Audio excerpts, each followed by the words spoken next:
livro do profeta Malaquias, capítulo 2. Eu peço que você fique com ele aberto. Nós vamos ler do versículo 10 até o versículo 16. Livro do profeta Malaquias, capítulo 2, versículo 10 ao versículo 16. Domingo passado nós fizemos a exposição sobre o versículo 1 ao versículo 9. Hoje nós vamos do versículo 10 até o versículo 16. Diz assim a palavra do Senhor: Não temos nós, todos, o mesmo Pai? Não nos criou o mesmo Deus? Por que seremos desleais uns para com os outros, profanando a aliança dos nossos pais? Judá tem sido desleal, e a abominação se tem cometido em Israel e em Jerusalém.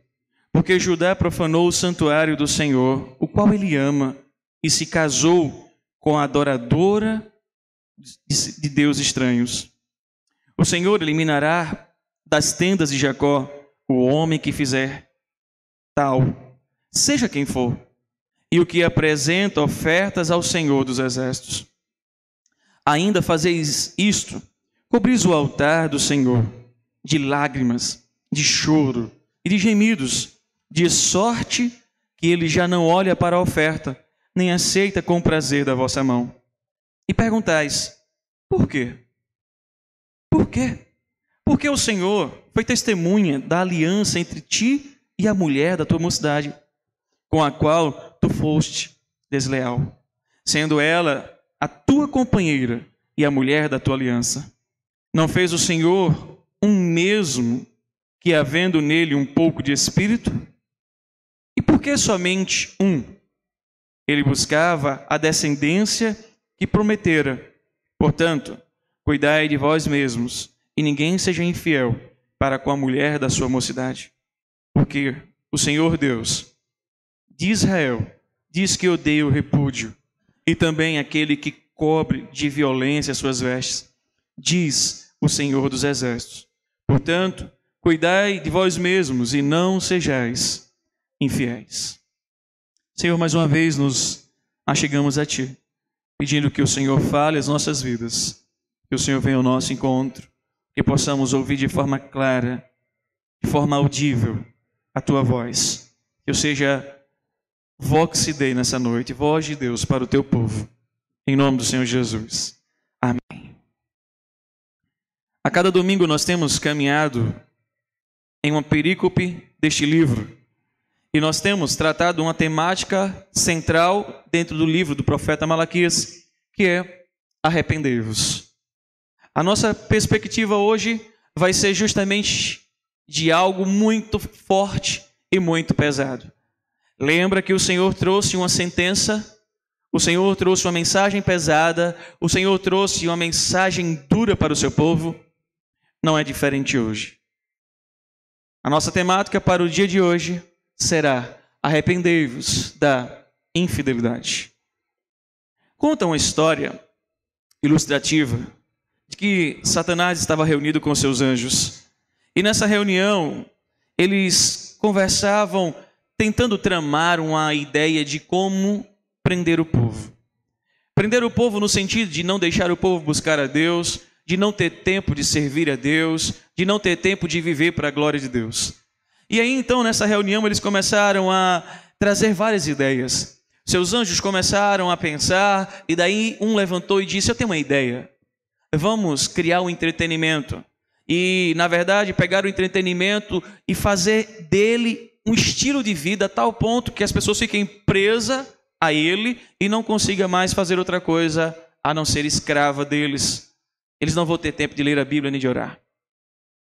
Eles olharam e disseram: interessante, interessante. Outro levantou e disse: eu tenho uma proposta melhor. Vamos criar pornografia.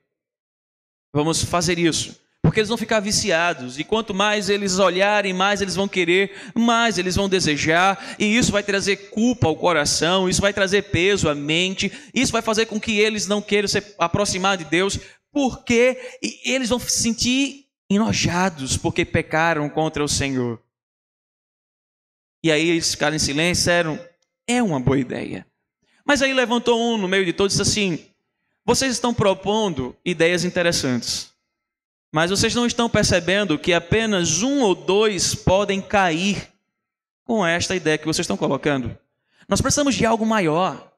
Nós precisamos de algo que quando cair um, caia quase todos. Caia a grande maioria. E aí um levantou e disse, tive uma ideia. Vamos derrubar os líderes. Vamos destruir a liderança. Porque a liderança é sempre um espelho para o seu povo. Então, destruindo um líder, é natural que caia com eles a grande massa. É natural que a grande massa fique revoltada, fique chateada, abandone o evangelho, abandone a casa do Senhor, não queira mais orar e fique distanciado. Todo o inferno bateram palmas, acharam excelente a ideia. E essa ilustração, para a nossa realidade, não literalmente da igreja, mas para a realidade do evangelho no Brasil, isso tem sido uma grande verdade. Porque a queda de um líder traz consigo muitos e muitos a caírem. Não foi distante, não é distante essa ilustração para com o que está acontecendo com o povo de Malaquias. Os líderes deveriam ser o exemplo para o seu povo. Os líderes deveriam ser o modelo para intimidade com o Senhor, para o ensino da palavra, para a pregação do evangelho, para trazer o povo para mais perto do Senhor. Todavia, a liderança lá dos sacerdotes, eles estavam em queda. E toda queda de uma liderança espiritual, ela começa, irmãos, não simplesmente porque olhou para algo e desejou, ou porque cometeu o pecado, não. A queda, ela inicia quando você abandona as Escrituras. Quando você abandona os preceitos de Deus. Quando você abandona a lei do Senhor. Acredito que aqui todos já ouviram falar de Caio Fábio. Caio Fábio, quando caiu, isso é público. Depois ele contou em testemunho a sua história. Ele disse, todos pensam que a minha queda foi a secretária. Não, mas não foi. A minha queda foi quando eu comecei a subir nos palanques, nos eventos com multidões de pessoas clamando pelo meu nome, eu comecei a achar que eu era Deus. Eu comecei a pensar que eu era o Todo-Poderoso. Eu era o centro de todo aquele evento, que todos estavam me aclamando porque eu era. A queda com a secretária foi só a gota d'água para explodir ou revelar o que estava já no meu coração caído por abandonar as Escrituras. Toda liderança que abandona as Escrituras Sagradas, toda liderança que deixa a vontade do Senhor, toda liderança que deixa de lado aquilo que Deus o chamou para fazer, é natural que ele caia. O problema não é ele cair só. Porque na grande maioria das vezes, a sua queda não o leva sozinho. Leva consigo os seus liderados, leva consigo o seu povo, porque toma nele e toma dele o exemplo para viver. Por isso que a queda dos sacerdotes lá trouxeram dois problemas sérios para aquele povo. O primeiro problema foi a queda da família espiritual, a família da fé. A liderança caindo, a família da fé cai. A liderança do lar, sacerdote do lar, caindo, começa a cair. A família também sanguínea. É isso que Malaquias vai começar a mostrar. Os sacerdotes caíram por não atentar os preceitos do Senhor, os mandamentos do Senhor. Consequentemente, o culto, a adoração, o serviço caiu. Consequentemente, o povo também caiu junto com os sacerdotes.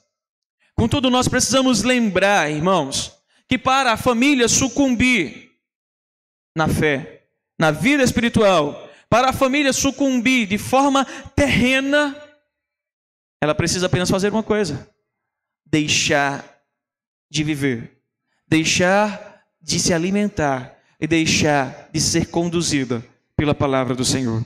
Por isso o Senhor convoca um mensageiro. Malaquias, como eu já falei, o nome dele significa mensageiro. O Senhor convoca Malaquias para confrontar. O Senhor convoca Malaquias para bater de frente com a infidelidade dos sacerdotes para com Deus. E, consequentemente, a infidelidade do seu povo para com Deus. E como foi que ele fez isso? Quais foram os passos que Malaquias trouxe? Em primeiro lugar, ele começa a confrontar, dizendo: vocês quebraram a minha aliança.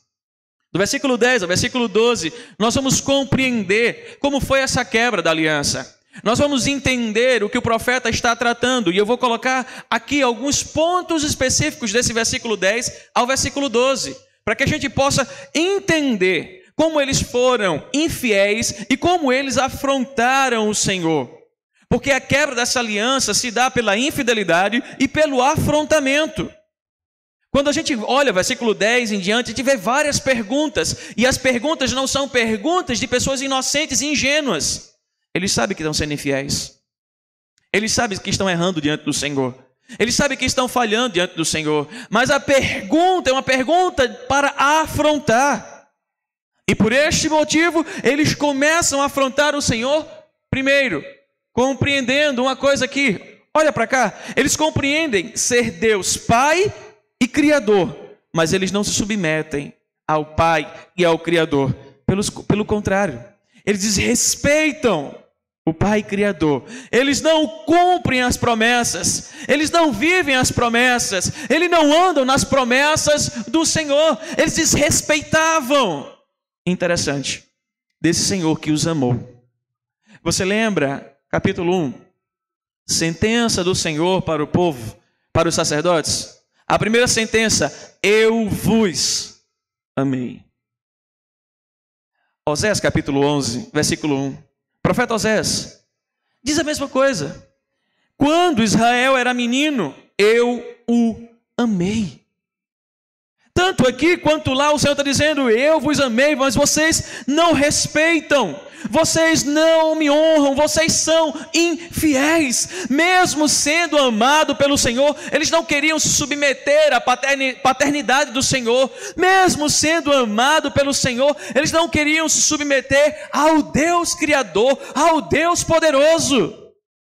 Imagina você, pai, principalmente aplicando de forma prática.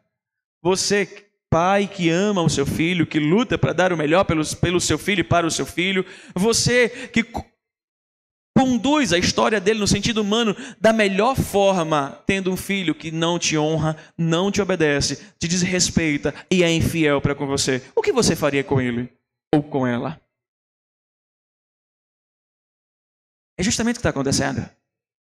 Os sacerdotes, eles não cumpriam a parte deles na aliança. Quando eles estão desrespeitando, é que eles estão quebrando a aliança que o Senhor os chamou e fez com eles, e chamou para obedecer, chamou para que eles honrassem. Pelo contrário, eles estavam profanando, desonrando o nome do Senhor.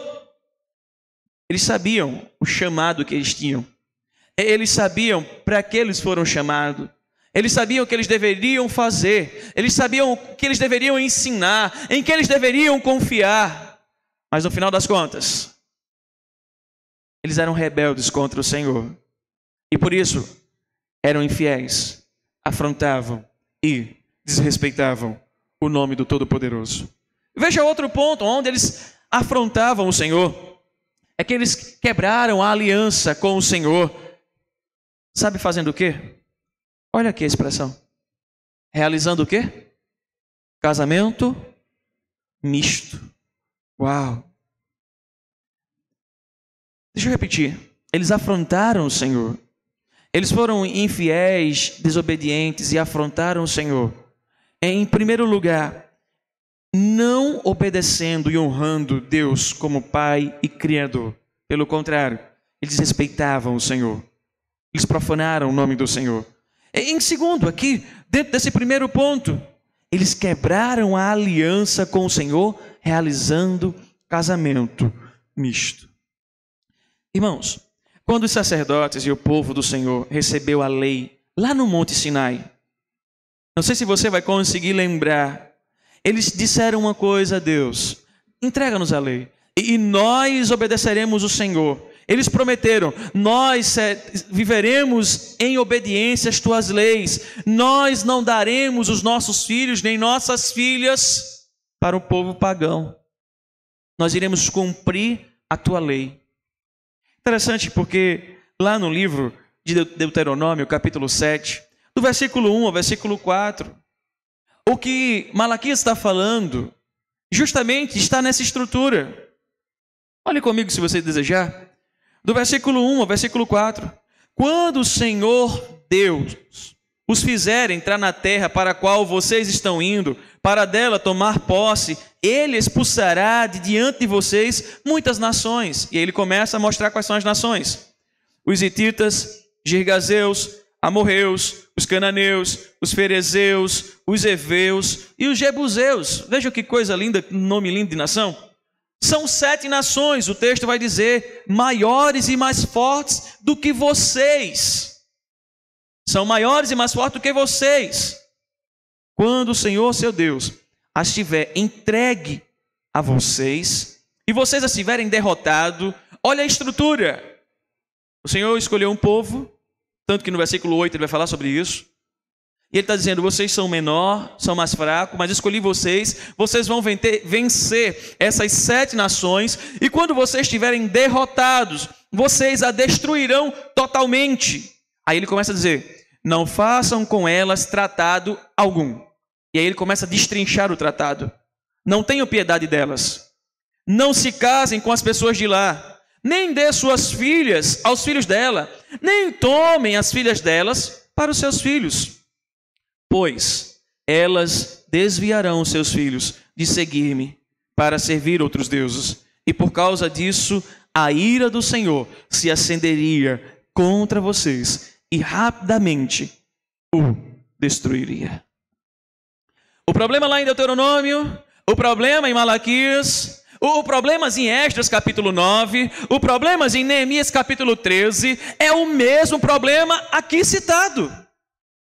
Eles quebraram a aliança do Senhor realizando o casamento misto. Não era algo só que ocorre na nossa geração. Desde o Antigo Testamento, e tanto no Novo Testamento também. Apóstolo Paulo vai tratar sobre isso. Quando o apóstolo Paulo, na sua carta, 2 Coríntios, escreve, capítulo 6, versículo 14 ao 18, dizendo, não se ponha em julgo desigual com descrentes. Aí ele continua, pois o que tem em comum a justiça com a maldade? Ou que comunhão pode ter a luz com as trevas? Que harmonia há entre Cristo e Belial? Que há de comum entre o crente e o descrente? Que acordo há entre o templo de Deus e os ídolos? Pois somos santuários do Deus vivo. Como diz Deus, habitarei com eles e entre eles andarei. Serei o seu Deus e eles serão o meu povo. Portanto, saiam do meio deles e se separem, diz o Senhor. Não toquem em coisas impuras e eu vos receberei e lhes serei pai, e vocês serão os meus filhos e minhas filhas, diz o Senhor Todo-Poderoso. Talvez você diga assim, mas pastor, existem pessoas que casaram com outras que não eram evangélicas naquela época, e hoje são. Não torne a exceção a regra. Eu vou repetir. Não torne a exceção a regra. Você vai quebrar a aliança do Senhor. Se você que ainda não casou, nem namora, quer entender um pouco disso, pergunta a quem já casou com alguém que não era crente. Pergunta quais eram ou quais foram as experiências de um casamento de um cristão com um não cristão. É só olhar essa época junina. Filhos de pais aonde um é crente e o outro não. A época de carnaval e outras épocas festivas. O Senhor está dizendo, olha, no final das contas, vocês vão pender para a idolatria, porque o seu coração, ele é corrupto. O seu coração é pecador. Ele ama o pecado, ele deseja o pecado. Ele só não vive porque o Santo Espírito de Deus, como uma jaula, te prende, te aprisiona a não andar numa vida pecaminosa. Os sacerdotes e o seu povo estavam quebrando a aliança do Senhor, andando em casamento mistos. Daqui a pouco nós vamos voltar um pouco sobre isto. Havia havia outra sentença sobre a vida deles. Havia outro problema. Vamos recapitular um pouco. Veja, eles, em primeiro lugar, começaram a afrontar o Senhor, porque não obedeceram Deus como Pai e Criador. Não obedeceram o Senhor, pelo contrário, eles afrontaram, desrespeitaram, não se submeteram à vontade. Segundo, eles quebraram a aliança porque eles fizeram um casamento misto. Agora olha o terceiro ponto aqui. Veja o que lá está escrito. Eles foram afrontosos com o Senhor. E quem nos tem amado o Senhor? Eles se levantaram contra o próprio Deus, dizendo: por que o Senhor tem nos amado? E olha comigo depois. Eles estavam se divorciando de suas esposas judias sem motivo algum, para casar-se com mulheres pagãs, e assim piorando a situação deles. Irmãos, vamos voltar um pouco à situação contextual. Parece que eles esqueceram da aliança do Senhor. Parece que eles esqueceram ou colocaram em segundo plano a vontade de Deus.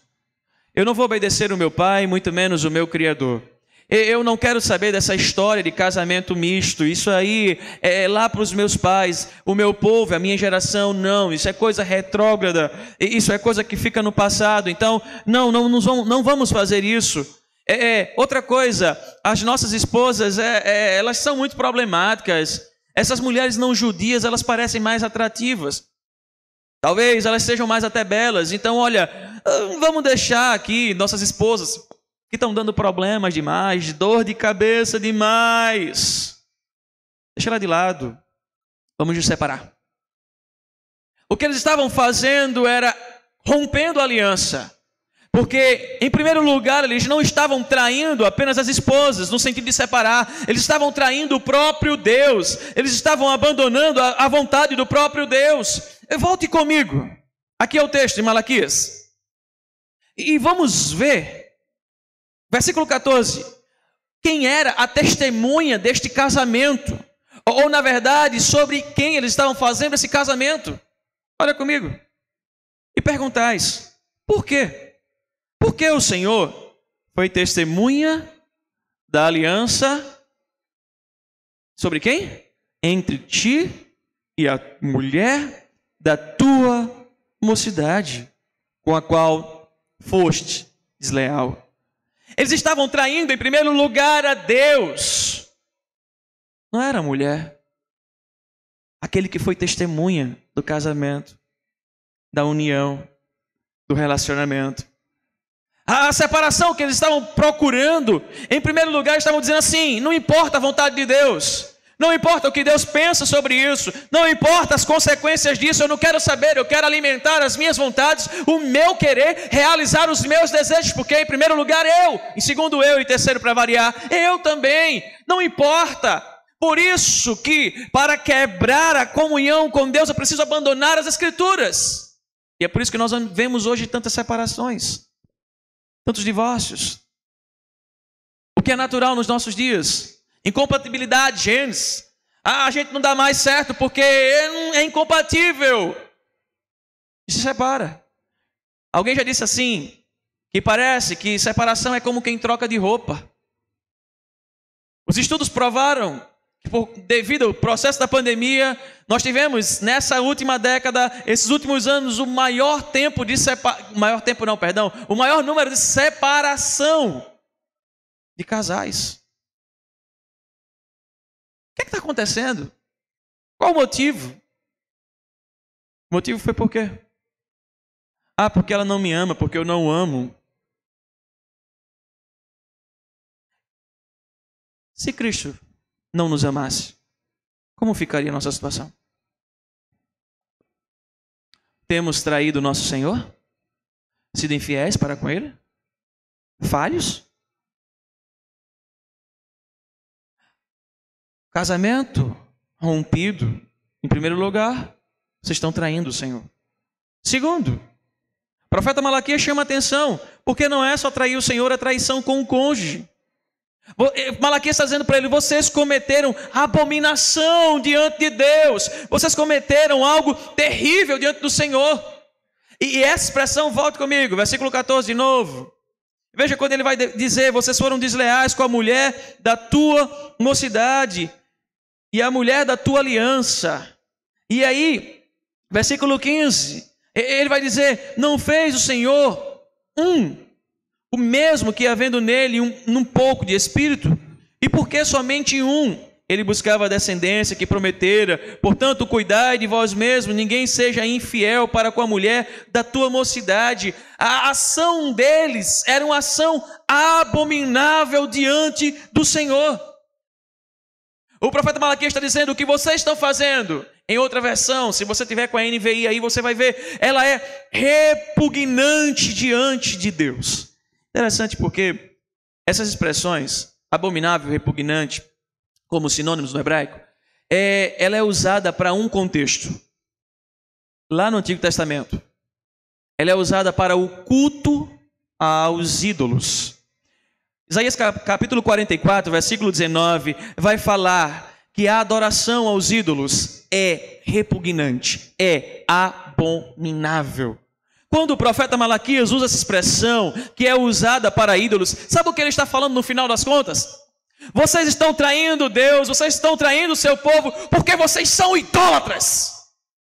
Porque vocês estão vivendo à base do ídolo de vocês. Porque vocês seguem o desejo do coração de vocês e não a vontade do Senhor. Uau! Pesado, duro, mas real. Pode parar para avaliar, irmãos. Na grande maioria das vezes a separação se dá por causa da idolatria. Idolatria do sexo, idolatria da perfeição, idolatria de tantas coisas. Eram os sacerdotes e o povo que estavam vivendo a idolatria.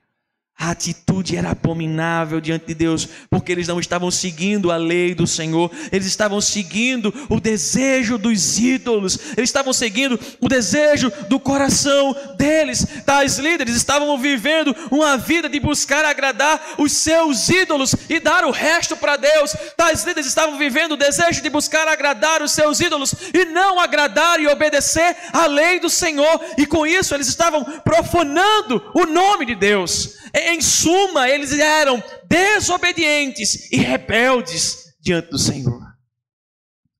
Por isso o Senhor diz para eles voltarem às Escrituras. Por isso o Senhor chama eles de infiéis. Por isso o Senhor diz que eles são abomináveis. Por isso o Senhor está levantando o profeta Malaquias para confrontar. E o outro confronto que o Senhor traz à vida deles é o confronto da hipocrisia. Vamos recapitular um pouco toda essa estrutura. Primeiro, o confronto que o Senhor traz à vida deles é porque eles quebraram a lei do Senhor, eles quebraram os mandamentos do Senhor, eles quebraram a aliança do Senhor, e eles quebraram essa aliança por não obedecer a Deus como Pai Criador. Eles quebraram essa aliança porque eles estavam realizando casamento mistos, eles quebraram a aliança porque eles estavam dando-se em separação de forma banal, de forma a qual estava desonrando o Todo-Poderoso, de forma a qual eles estavam vivendo para os seus ídolos. Por isso que do versículo 13 ao versículo 16, o Senhor os chama de hipócritas. Mas por que hipocrisia? Porque eles estavam sendo hipócritas. Venha comigo, versículo 13. Ainda fazeis isto, cobris o altar do Senhor de lágrimas, de choro e de gentios, de sorte que já não olha para a oferta, nem aceita com prazer. Hernando Dias Lopes e outros historiadores, teólogos, dizem que a perspectiva aqui de lágrimas, eles cobriam de lágrimas de choro e gemidos, eram das mulheres que tinham sido abandonadas por aqueles que deveriam honrar o nome do Senhor, por aqueles que deveriam obedecer o Senhor, por aqueles que deveriam viver com a mulher da sua mocidade até que a morte separasse. Olha o que estava acontecendo. Por isso o Senhor diz: vocês estão vindo adorar, mas vocês são hipócritas. Vocês estão vindo servir, mas vocês são hipócritas, porque as mulheres de vocês estão sofrendo e chorando, e vocês estão aqui, glória, glória, aleluia, e na verdade, na prática, vocês estão fazendo nada do certo, nada de correto. Em outras palavras, tomem vergonha, me obedeçam, voltem ao primeiro amor e cumpram a minha palavra. Tais homens não queriam viver isso. E eles eram hipócritas, porque eles queriam servir a Deus, adorar a Deus, mas não como Deus queria. Eles serviam e adoravam o Senhor segundo o seu coração, segundo os seus sentimentos, segundo a sua vontade, segundo os seus prazeres. Deixa eu dizer uma coisa para você que a Bíblia já diz: coração é enganoso. Não queira obedecer ao Senhor pelo seu coração. Você vai cair. A queda é ruim, vai te machucar, vai trazer dores, machucados pesados, cicatrizes profundas ao seu coração, ao seu ser. Eles estavam querendo adorar o Senhor por aquilo que eles sentiam. Por isso que muitas igrejas hoje estão assim, repletas, porque uma mensagem dessa não atrai ninguém. Uma mensagem dessa, pelo contrário, afugenta. Pregar algo desta forma é muito difícil, até porque eu também sou pecador, sou homem, sou falha. A mensagem, em primeiro lugar, tem que bater em mim, tem que vir à minha fronte, à minha testa, como um murro. Por isso que muitos não gostam de anunciar este evangelho, esta palavra, essa mensagem que confronta.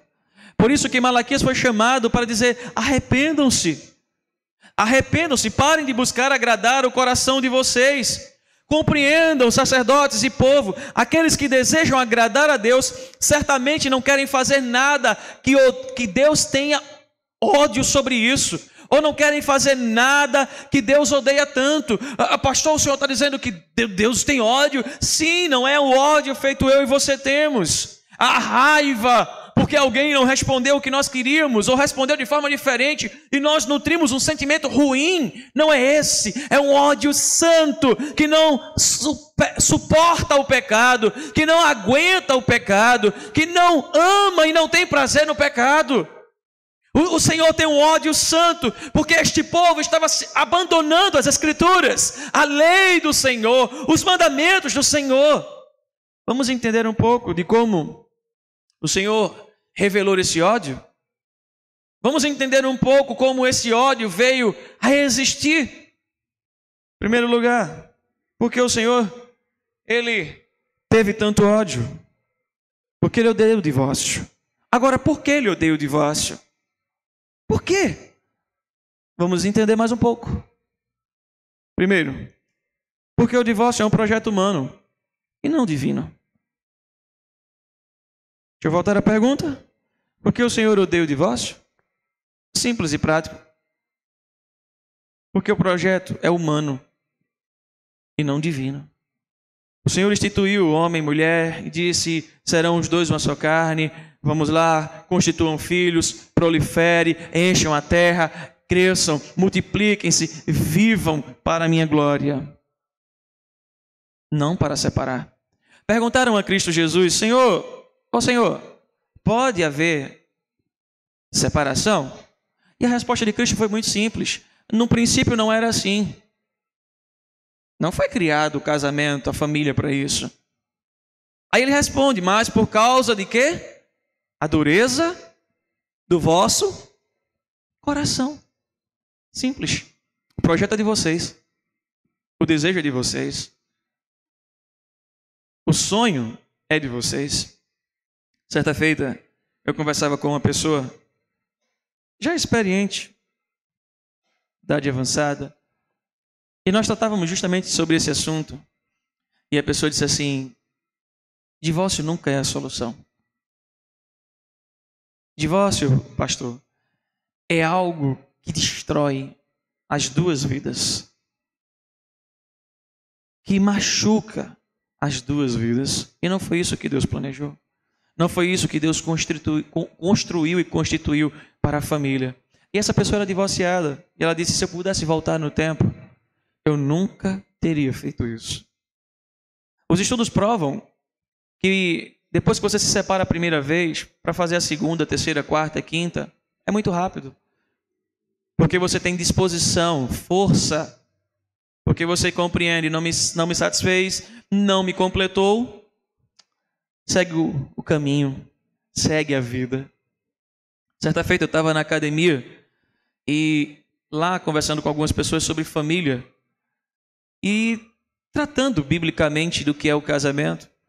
E aí um rapaz chega do lado e começou a ouvir a história e disse: não é por aí não, filho. E aí eu me calei para ver o que ele ia dizer. Você já foi casado 4 vezes. Quer dizer, estou no 4º casamento. Não deu certo. Segue. A vida continua. Deixei ele embora porque ninguém convidou para a conversa. Foi inconveniente. E aí eu olhei para as pessoas que estavam do meu lado e disse: algum de vocês, tem algumas mulheres, alguns de vocês querem casar com ele? Elas botaram para rir. Eu disse: por quê? 4? Ele é bom. É um grande partido. 4? Deve ser algo maravilhoso ele.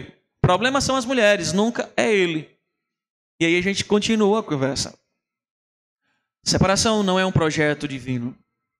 Não é. É um projeto humano. E o projeto humano parte de seres pecadores, não de Deus.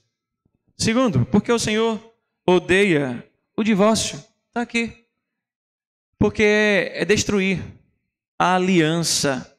O divórcio, ele destrói a aliança realizada na presença de Deus e realizada na presença dos homens.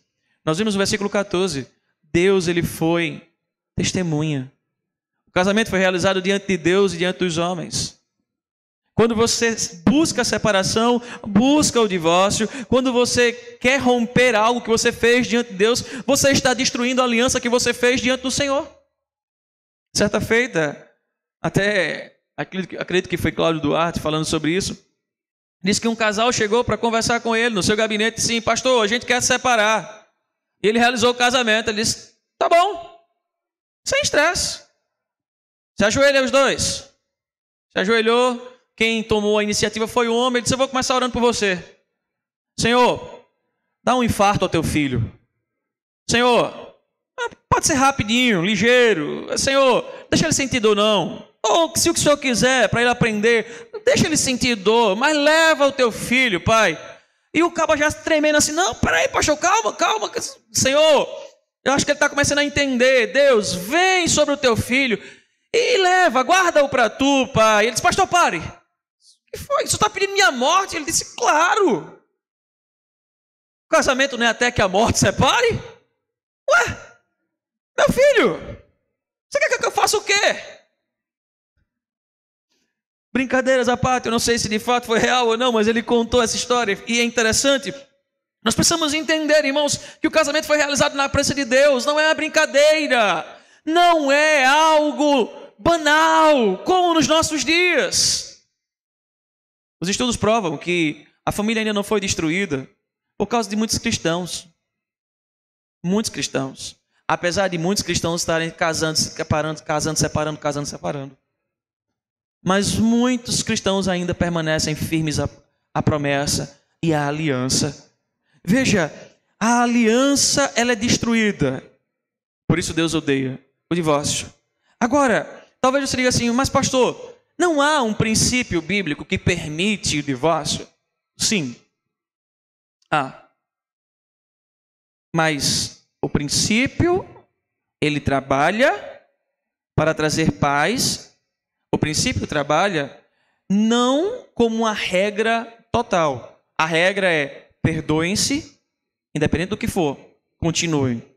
Mas há sim algumas exceções dentro deste princípio que pode sim haver uma separação. E aí o próprio Cristo respondeu isso. Em primeiro lugar, para haver uma separação, a causa é a morte. Acabou, faleceu. A vida vai seguir. E seja homem ou mulher, você está livre para um novo matrimônio. Você não é obrigado, mas você está livre para poder casar novamente. Segundo, olha lá comigo. E antes de olhar, isso está baseado lá em Romanos, tá, gente? Romanos capítulo 7, o versículo 3. Apóstolo Paulo vai tratar sobre isso. E ele vai falar justamente que a pessoa que ficou viúvo ou viúva está livre para um novo matrimônio. Nem o homem nem a mulher será adúltero se casar novamente, porque ele é viúvo ou viúva. Agora, olha o segundo ponto. É a infidelidade sexual. E aí, Mateus capítulo 19, versículo 9, vai dizer assim: eu digo que todo aquele que se divorciar de sua mulher, exceto por imoralidade sexual, e se casar com outra, está cometendo adultério. Se você se separar, exceto a exceção, exceto a imoralidade sexual, você está cometendo adultério. Agora, se houve a imoralidade sexual, o primeiro ponto é: vamos lutar pelo perdão, pela reconciliação, pela restauração. Mas não havendo, a parte inocente, ela está livre para casar. A parte que cometeu adultério, essa parte continua em pecado diante de Deus. Terceiro ponto é abandono do lar. E o que seria esse abandono do lar? Paulo vai falar isso em 1 Coríntios, também aqui em Malaquias, no capítulo 2, que a gente leu, versículo 15, 16, ele vai tratar sobre isso. O que seria o abandono do lar? O abandono do lar é quando você deixa de cuidar de si e deixa de cuidar do seu cônjuge. Isso é muito sério, irmãos, porque há muitos casados que estão vivendo abandono do lar dentro da própria casa.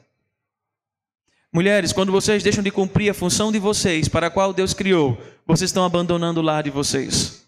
Homens, quando vocês deixam de cumprir a função de vocês, vocês estão abandonando o lar de vocês. A ideia a priori principal é: haja uma restauração, revejam onde tem caído, voltem ao primeiro amor e voltem a cumprir o propósito para o qual Deus criou vocês.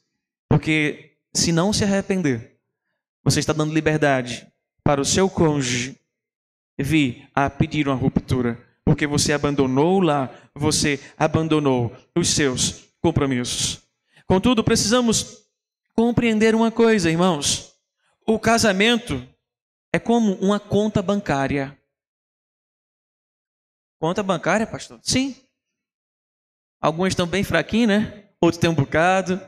Não falando nessa perspectiva de muito dinheiro, não. O casamento é como uma conta bancária. Como assim? Nós precisamos depositar mais do que sacar.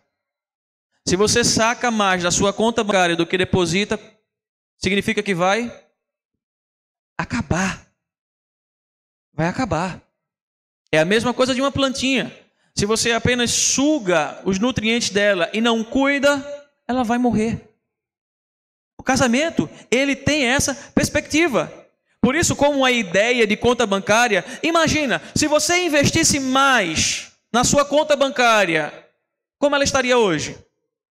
Se você investisse mais no seu casamento, como estaria hoje? Por isso, o profeta Malaquias vem nos chamar a atenção, chama a atenção dos sacerdotes e chama a atenção do seu povo. Porque a perspectiva do texto aqui, veja, quando Deus odeia o divórcio, volte comigo. Versículo 15.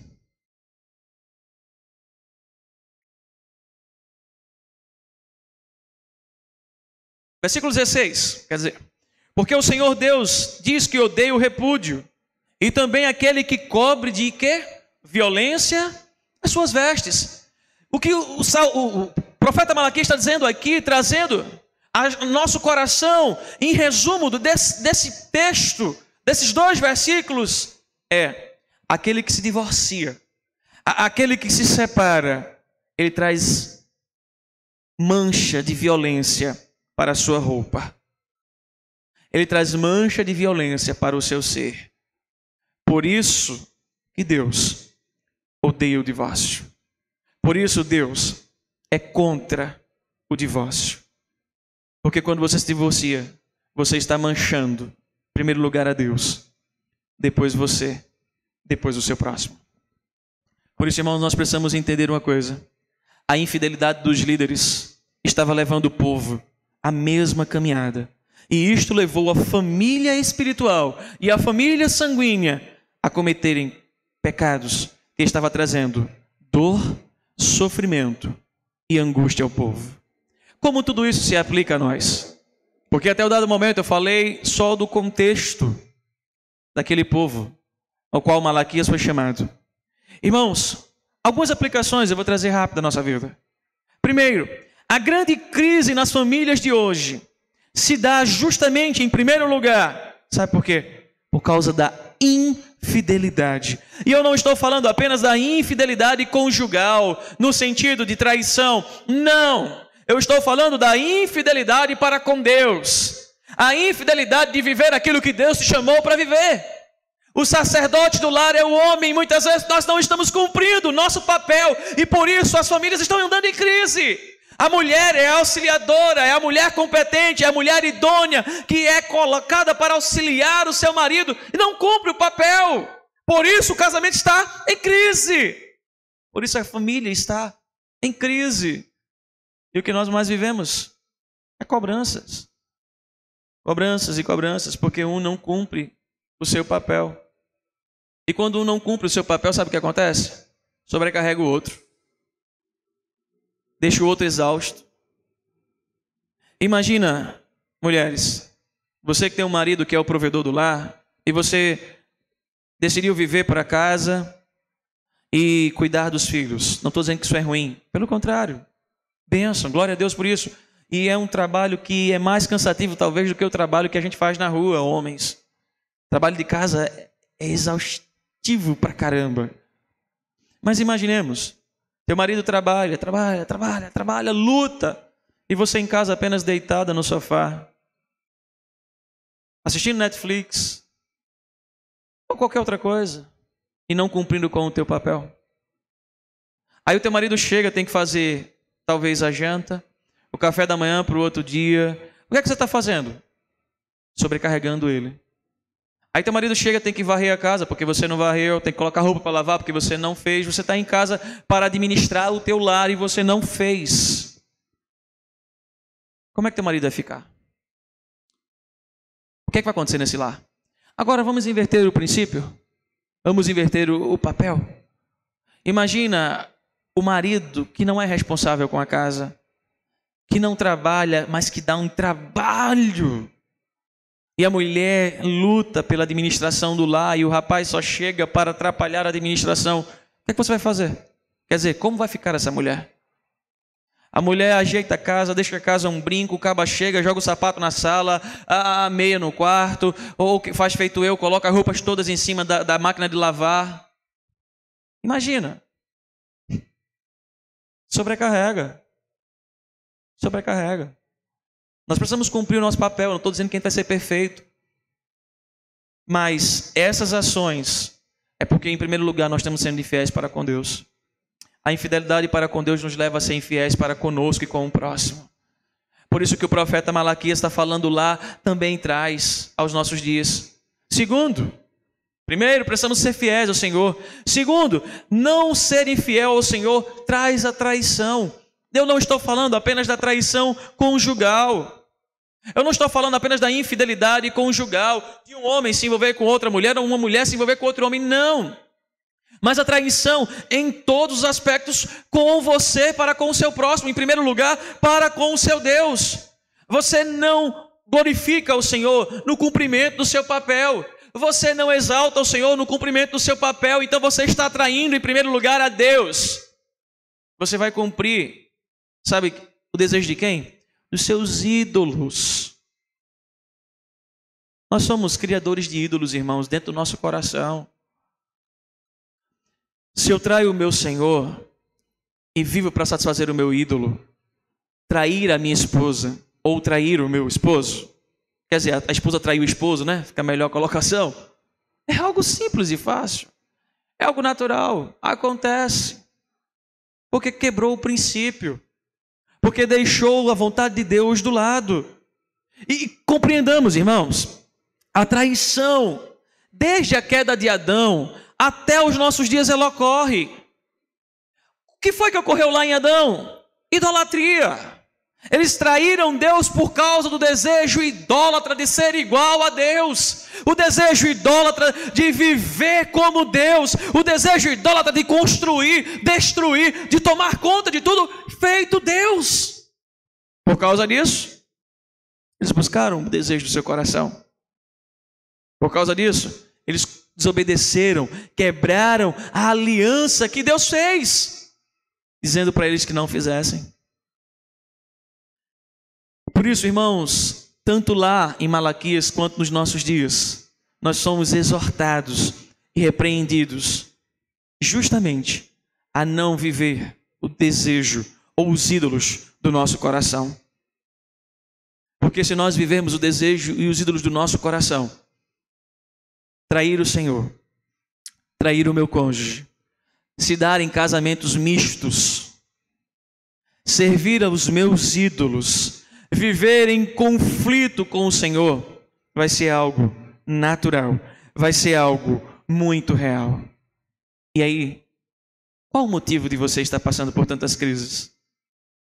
E aí, qual o motivo por que sua família está vivendo tantas crises? Será que não é por causa de uma infidelidade com o Senhor? Será que é porque vocês não estão buscando mais os ídolos dos vossos corações do que, de fato, viver uma vida de fidelidade e cumprir o propósito para o qual você foi chamado? Mas para cumprir esse propósito, irmãos, é necessário matar nessa noite, é necessário destronar nessa noite, é necessário destruir nessa noite os ídolos que podem estar liderando a sua vida, corrompendo o seu coração e a sua mente. E nessa noite, voltar a uma vida de obediência, voltar a uma vida de honra, voltar a uma vida de glorificação ao Senhor.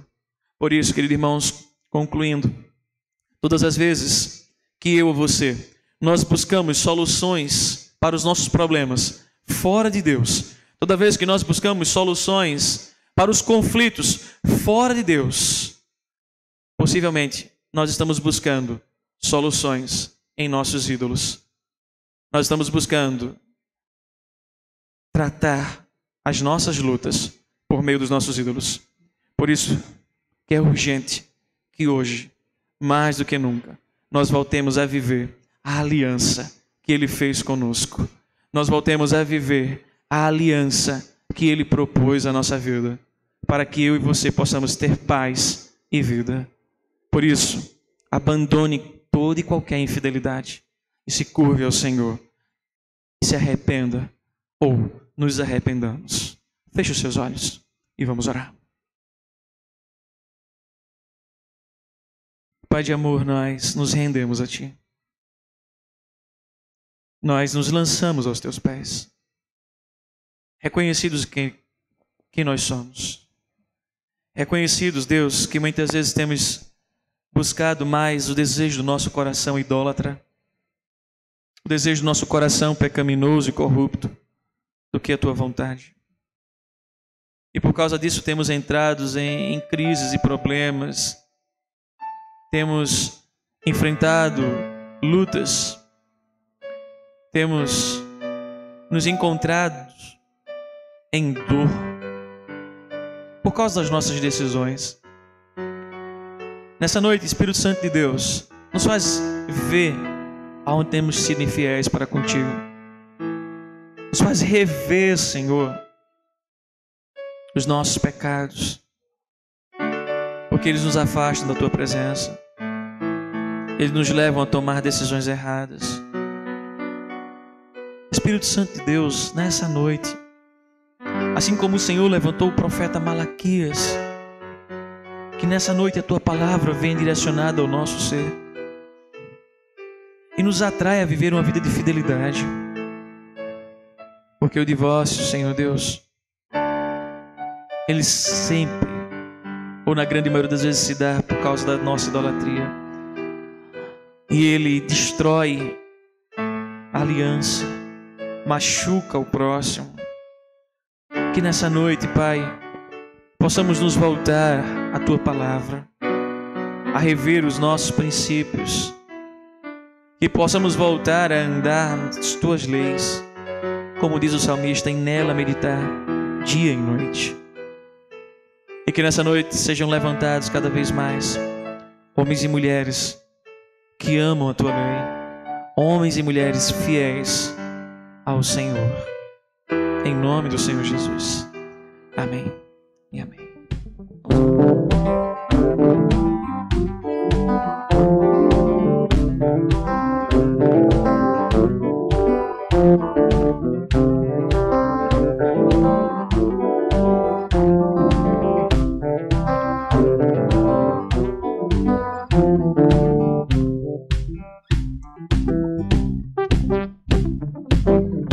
Castelo forte é o nosso Deus, espada e bom escudo.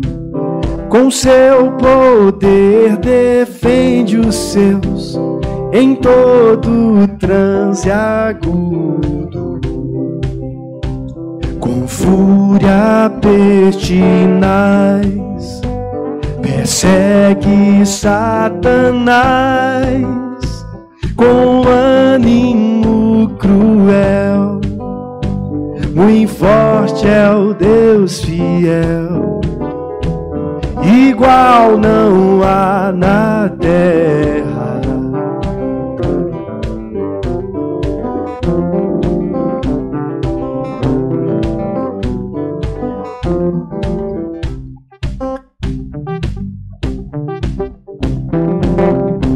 A força do homem nada faz, sozinho está perdido. Mas nosso Deus socorro traz em seu Filho escolhido.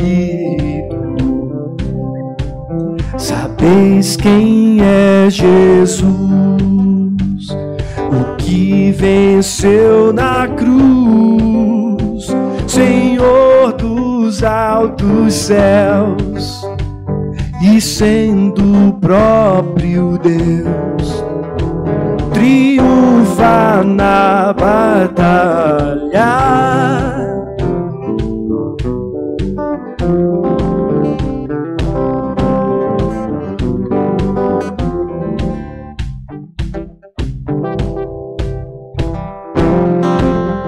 Se nos quisessem devorar, demônios não contados não nos iriam derrotar, nem ver-nos assustados.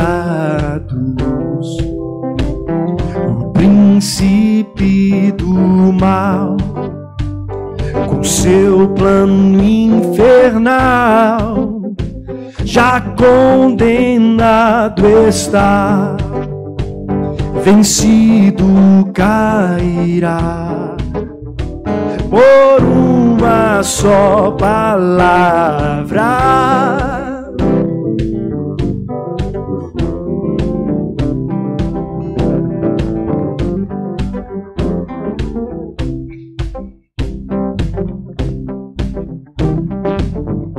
De Deus o verbo ficará, sabemos com certeza, e nada nos assustará, com Cristo por defesa.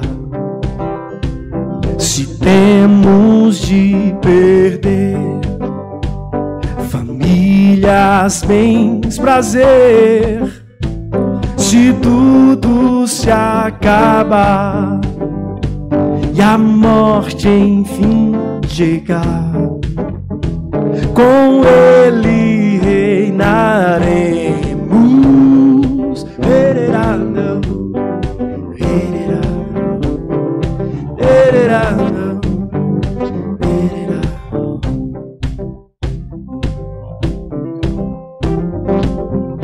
Castelo forte é o nosso Deus, espada e bom escudo.